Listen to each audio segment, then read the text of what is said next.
Is Bitcoin a climate disaster? Bitcoin mining is impacting the local environment. To burn an awful lot of electricity. Tremendous amount of computing power and electricity. This anonymity has a price, and the planet is paying it. Many people view Bitcoin as a revolutionary technology that has the potential to change the world. Soon the world is only going to buy and sell products using Bitcoins. But it often gets media attention not for this, but instead for its energy consumption and alleged environmental impacts, with the major focus being on its supposed major contribution to climate change.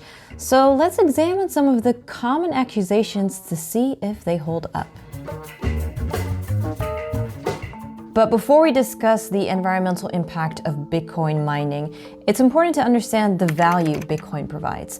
While Bitcoin's energy consumption is quick to be singled out by critics, you'll find there are plenty of industries and uses that also consume huge amounts of energy.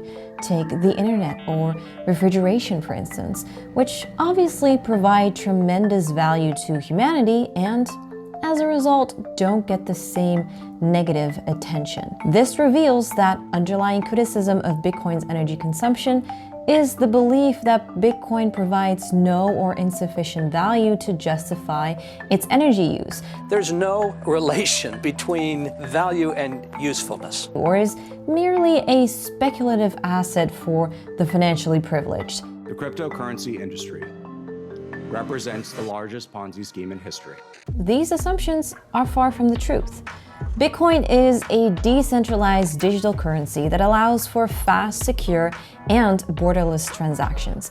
It has no central authority, which means that it is not controlled by any government or financial institution. And this is enabled by the thousands of independent nodes supporting the network, which, of course, take up energy. It's eye-opening to see that adoption of Bitcoin for day-to-day transactions is highest in developing countries. It is also an alternative sought after by communities dealing with political instability, human rights issues, or weak financial privileges, such as those facing high or even hyperinflation, which is actually the reality for a majority of the global population. Take Ukraine, for example. During the Russian invasion, aside from accepting donations in cryptocurrencies for war efforts, Ukraine's vice prime minister tweeted a request for donations in the world's largest cryptocurrencies. Many Ukrainians were able to flee their country with crucial life savings in Bitcoin. In Lebanon, locals have turned to Bitcoin and other digital currencies as a life raft, as many citizens have been locked out of their own bank accounts, to the extent where citizens have resorted to armed robbery in an attempt to retrieve back their own funds.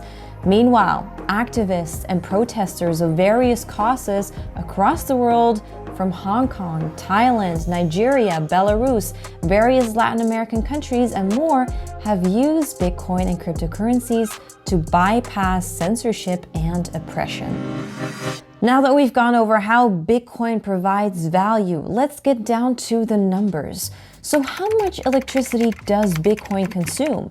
You may have come across comparisons with the energy use of countries like Switzerland or Malaysia, but what are the exact figures and comparisons to global usage? Well, according to the Cambridge Center for Alternative Finance, Bitcoin as of late February consumes about 116.77 terawatt hours per year, which is about 0.56% of global electricity use. Now, it's important to note that the terms electricity and energy do not mean the same thing, whereby electricity is only a subset of global energy use, making up about 20%. This means that as a percentage of global energy use, the Bitcoin network only takes up 0.19%. So what does this mean in terms of climate impact? To measure this, we need to look at carbon emissions, which depend on how the electricity powering Bitcoin is generated. Why is it so noisy? It's the fans on the top. These fans are strong fans.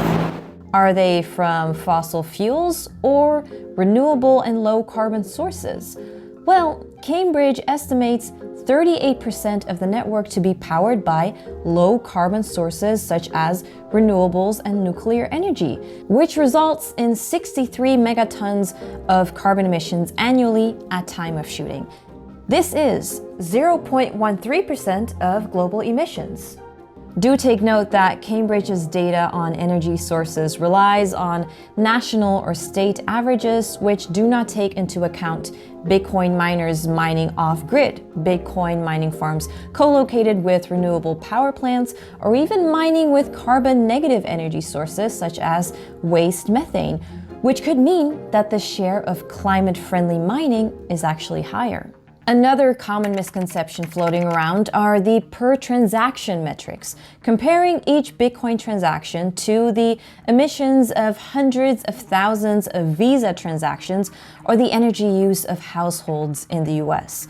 But this is misleading, as mining Bitcoin is different from transacting with it, since the majority of the electricity actually goes towards securing the network as miners compete for the block reward rather than validating transactions. On top of that, with layer 2 solutions like the Lightning Network, an unlimited amount of transactions could be bundled into single transactions on the Bitcoin network, which means that energy use will not necessarily increase proportionally to network growth. Lastly, we can expect energy use to naturally reach a ceiling as block rewards decrease with each halving and miner competition cools off. So no, Bitcoin is not going to consume all of the world's energy at some point in the future. Circling back to Bitcoin's climate impact, its emissions can be reduced until they become next to nothing. So long as the electricity powering Bitcoin is generated from low carbon sources like renewables or nuclear energy rather than fossil fuels.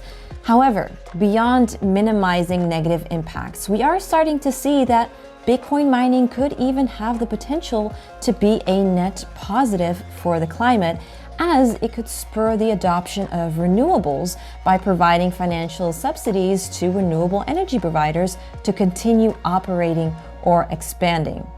As renewable energy capacity continues expanding in line with global efforts to reduce emissions, surplus generation of renewable energy, which is fairly common even today, will become all the more frequent and can be uneconomical for RE providers, as this means that they have to reduce output below what they could otherwise produce. This is due to the fact that electrical grids need supply and demand to be precisely balanced at all times to avoid grid instability, which would result in things like blackouts.